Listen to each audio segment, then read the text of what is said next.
Well, you guys surprised me yesterday, celebrating my 34th anniversary as a priest. Thank you for your prayers and thank you for your love.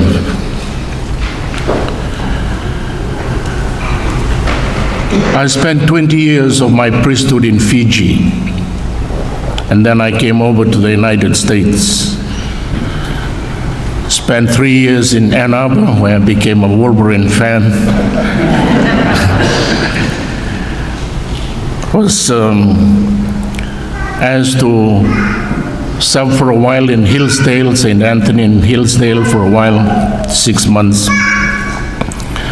Then assigned to Holy Family in Grand Blanc for another 3 years.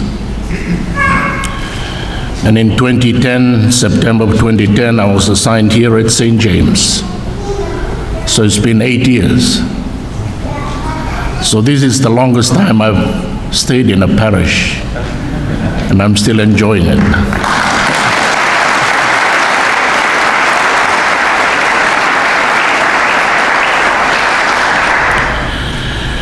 Today, because it's Advent, it's a new year for us. January is normally the new year that the world celebrates the beginning of a new year. But for us in our liturgical calendar, Advent is our new year. So this is the new season for us. It's a new beginning. And throughout these 4 Sundays of Advent, I want to share with you where I want this parish to go. Where am I leading this parish? In Fiji, I was involved with a lot of renewal work and making parishes from maintenance to mission. And in the 2 parishes that I served in, the parish just grew and flourished. And this is what I want to do here at St. James and Saints Cornelius and Cyprian. When I first came here, I saw the budget. There was nothing budgeted for evangelization. Everything was on maintenance, maintaining our buildings, maintaining our programs. There was nothing on evangelization. A couple of years ago, I decided to start a budget on evangelization. I think the finance committee thought it was crazy. I just asked for 5,000 instead of the thousands of dollars we budget for maintenance. I said, this is not right. If we are a church that Jesus built, our mission is evangelization, is reaching out, bringing people to Jesus, bringing people to Christ. But here, we are just maintaining the status quo. We're just running after all our missions, which are all good. We serve a lot of poor, charitable organizations. It is good. But how many are we bringing to church? How many are we bringing to have a personal relationship with Jesus? It seems that more and more are leaving the church. They are your brothers, your sisters, your children. They no longer connect with the church. And what are we doing with these people? Nothing. We just come here, take our communion, go back, normal weekday thing, come back next Sunday, just receive communion, go back home. Is this the church that Jesus began? If Jesus were to come here and see us, will he recognize that we are his disciples, or we are just here for ourselves? And that is why, for me,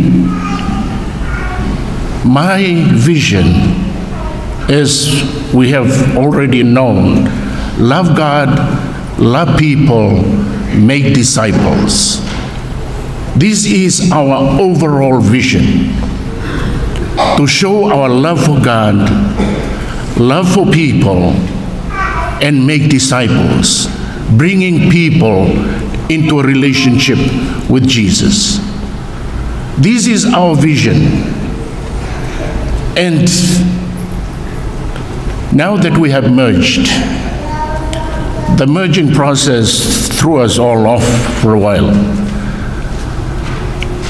When I came here, I started the commissions so that more people get involved in the life of the church. And it has somehow died down because of the merging process that threw us all off. So now the merge is done, hopefully. Now we can move forward. So I want to see us as a church on the move, as a church forming intentional disciples, as a church forming missionary disciples. This is the language of Pope Francis and Pope Benedict, that we become missionary disciples of Jesus. To be missionary, that we all feel coming to church, we feel that we are ready now to go out and bring more people into church, bring more people into relationship with Jesus. And after 8 years, I believe it's time to begin work on this. You think I'm going to retire? No, not very soon, because I'm just beginning this in our two churches. It's exciting, and I'm passionate. I love this, because this is what the church should be about. If you want to know the details of what we're going to do, I invite you to look up this book, Divine Renovation, by Father Jim Mellon. This is the church that we want to build here at St. James, St. Cornelius, and Cyprian. Moving from maintenance into mission. And read this. Find this book. Go to Amazon.com and find this book, Divine Renovation. And I believe it's a good time to begin this in this Advent season, because we need to renovate our spiritual lives. We need to renovate our church. Throw away the trash. Throw away the garbage that's just filling up space, and bring in more about the life of Jesus Christ into our hearts, into our lives, and into our church. And this is where we can identify our church with the church that Jesus Christ established. And so for us, our programs are going to run towards this. We're slowly changing our music. I see everybody, almost everybody are singing in church now. Those who went to Fiji, singing is, we love singing. We love praising God. And I love seeing you singing your hearts out. I think the screens have helped out in this. Instead of looking at the book, we can look up and sing God's praises. This is what we should be. We introduce prayer partners. Take it seriously. Don't just choose your wife or your husband next to you. Find a person that feels like a stranger to you. Ask that person to be your prayer partner for this week. You do not have to ask, what do you need to be prayed for? Just ask to be your prayer partner. Because each one of us, we come here with our hurts, with our pains, a lot of suffering, a lot of brokenness. All of us, we carry this here in church. And we do not want to come here and feel like a stranger. We want to welcome everyone. So if you find someone who is like a stranger to you, go to that person, introduce yourself, and ask him or her to be my prayer partner for this week.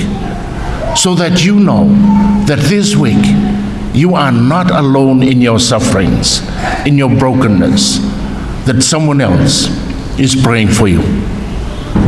And this is the thing that we need to do more and more. I invite you young people to start signing up for ministry. We need you. We need your talents. We need your time to sign up. Now we're going back to adult service. All these old people are serving again. Where's the young people in our church? It's time for you to stand up and know that you are part of this. And that is why for us, as we reflect on the readings of today, the Jewish people look to their past and it's all demolished. Jerusalem is destroyed. But the prophet Isaiah comes to them and says, there is hope. The Messiah is going to be born from the line of King David, and he's going to restore our kingdom once again. Advent is renovation time for us, to renovate our spiritual lives, renovate our churches, and allow more and more the life of Christ into our hearts. St. Paul, in today's letter to the Thessalonians, reminds us that in waiting for the Lord's coming, let us be bountiful in charitable works for others. Let us grow in holiness, and let us deepen our prayer life. That is what I invite you as you prepare for Christmas. Be more bountiful in doing charitable things to your families, to your loved ones, to your friends, to your co-workers. Grow in holiness and deepen your prayer life, because in that way, Jesus comes alive once again. I'd like to end with a proverb.